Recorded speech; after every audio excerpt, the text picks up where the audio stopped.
Good afternoon, ladies and gentlemen, and Javier.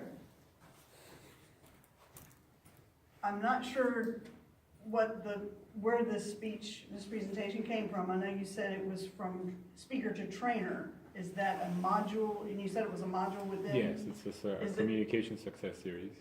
Oh, okay. I got you. The other thing I was not clear on is who your audience was. Obviously, it was for Toastmasters, but at what level?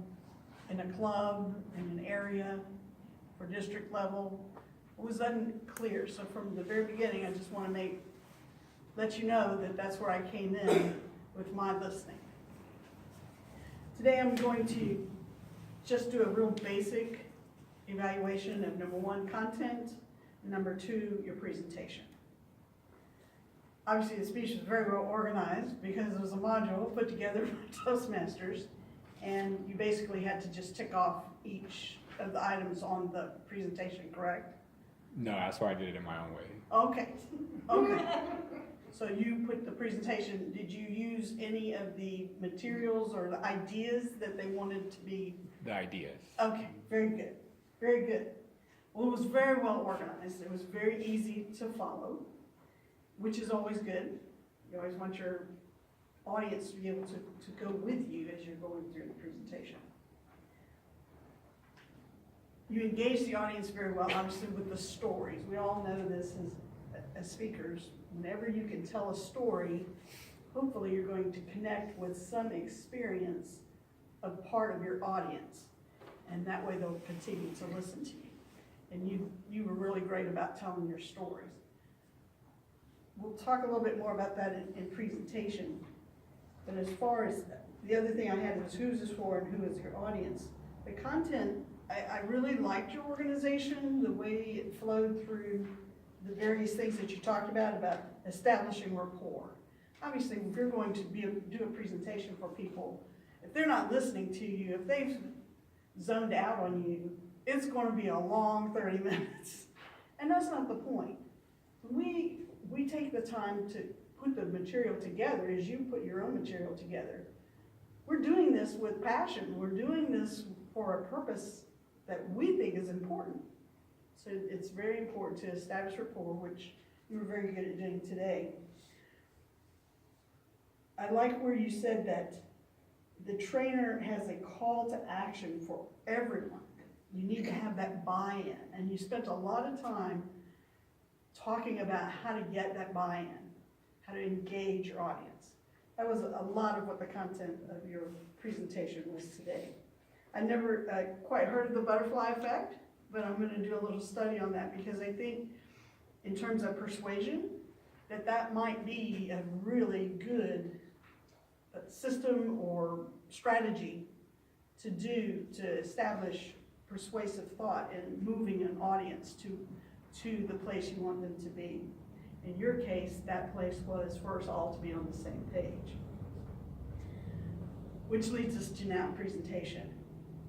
To me, today you were dressed for a retreat.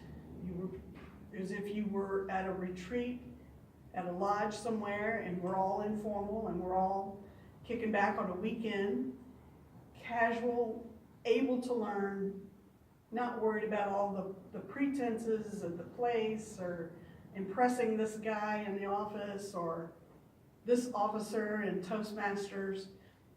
Dan Rex is there. No, he's not there. We're on a retreat. So I think that there was no reason to really apologize for that. And I know as Toastmasters, we talk about that all the time. We'll never apologize. It is what it is. You've already made the decision that that's how you're coming, so that's how you're coming.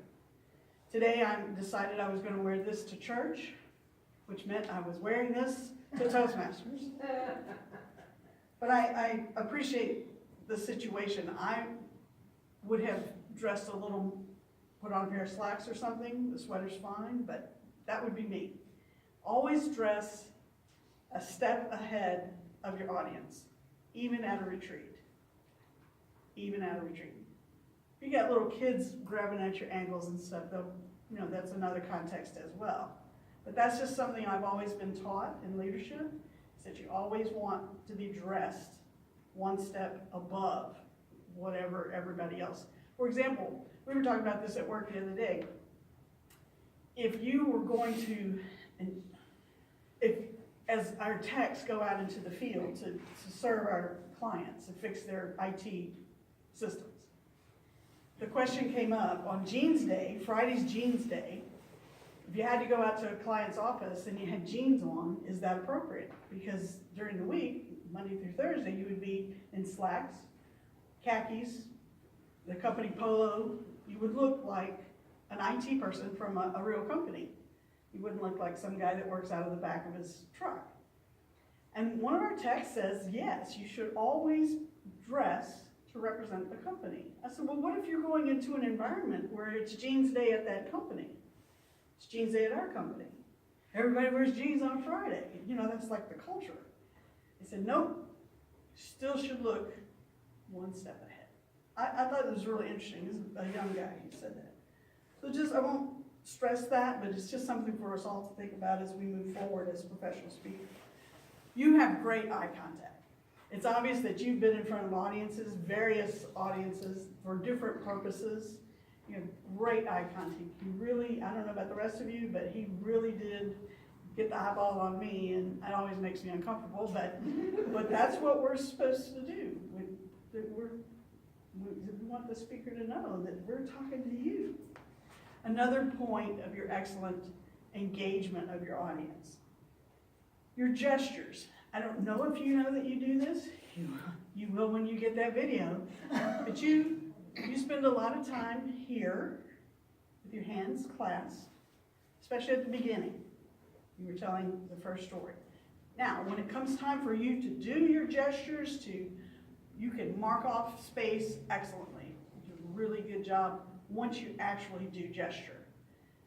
I don't know what the answer will be for you naturally on what to do with your hands when you're not gesturing.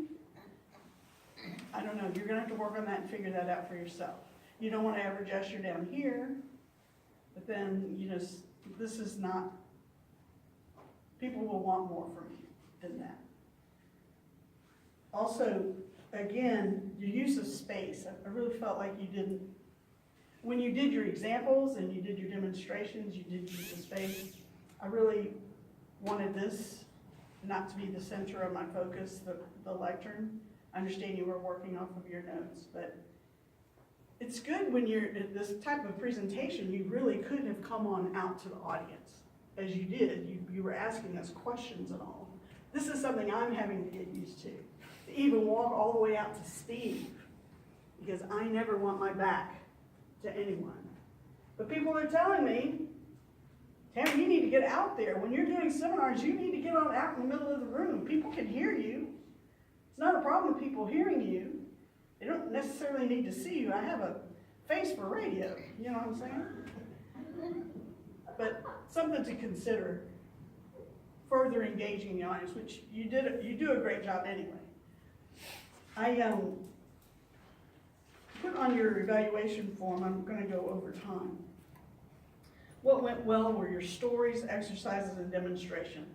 Right on point, excellent creativity, really worked for you. And the point of your presentation was to help us all get on the same page, and I feel like you achieved that goal. You made time. Okay. That's always a good thing when you make time.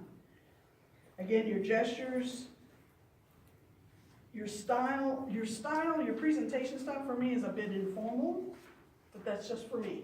Again, if we were at a retreat or some informal speaking situation, if you were in a boardroom and you brought something like this, I think you would want to step that up, make it a little crisper. And that's about really all I have. I think you're a very engaging speaker. I look forward to more presentations. This is my first time to hear you speak, actually, besides being behind you at the training the other day. I appreciate all the work you put into it. I think your examples were very good for all of us. We all learned something today, and that's why we come to POPs. Mr.